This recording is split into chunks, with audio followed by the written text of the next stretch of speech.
এটাই হচ্ছে জেনারেটর দিয়ে জল তোলার মেশিন। আপনারা অনেকেই হয়তো প্রশ্ন করবেন, মাঠের মধ্যে জেনারেটর মেশিন কেন বসানো হয়েছে? হ্যাঁ, আজ ঠিক এই বিষয় নিয়েই আমরা কথা বলবো।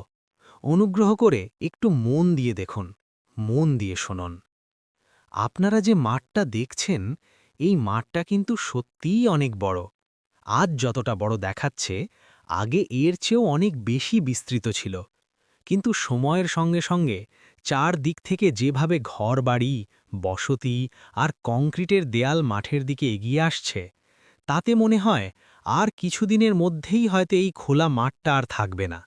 কিন্তু এখন আসি আসল কথায়। এই মাঠে যদি চাষ করতে হয়, তাহলে জেনারেটর মেশিন বসানো ছাড়া চাষের আর কোনো উপায় নেই। কারণ এখানে নেই কোনো শ্যালো ঘর, আর সবচেয়ে বড় সমস্যা, এই এলাকায় বিদ্যুতের কোনো ব্যবস্থা নেই। বিদ্যুৎ না থাকলে পাম্প চলে না, পাম্প না চললে জল ওঠে না, আর জল না থাকলে চাষ একেবারেই অসম্ভব। আপনারা নিজের চোখেই দেখতে পাচ্ছেন, পেঁয়াজের চারাগুলো ধীরে ধীরে শুকিয়ে যাচ্ছে। সর্ষের গাছগুলো ঠিকমতো বড় হতে পারছে না। জল না পেয়ে ফসলের প্রাণ যেন হারিয়ে যাচ্ছে। এই অবস্থায় চাষিদের কষ্টের কথা বলে শেষ করা যাবে না।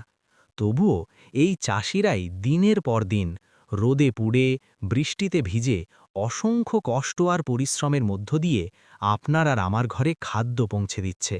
কিন্তু এত কষ্ট করার পরেও তারা সঠিক দাম পাচ্ছে না। ফলে অনেক চাষি বাধ্য হয়ে এই জমিতে চাষ করা বন্ধ করে দিচ্ছে। কেউ কেউ এখনও চেষ্টা করছে, কেউ বেগুন লাগাচ্ছে, কিন্তু জল না থাকার কারণে বেগুনের চারাগুলো একদম দুর্বল হয়ে যাচ্ছে। গাছ ঠিকভাবে বেড়ে উঠতেই পারছে না। কারণটা খুব পরিষ্কার, জল ছাড়া কেউই বাঁচতে পারে না, ফসলও না। তাই আমরা চাই এই মাঠগুলো আবার সবুজে ভরে উঠুক, চাষির মুখে আবার হাসি ফুটুক, আর তারা আবার আগের মতো নিজেদের সোনার মাঠ ফিরে পাক। এটাই আমাদের একমাত্র চাওয়া।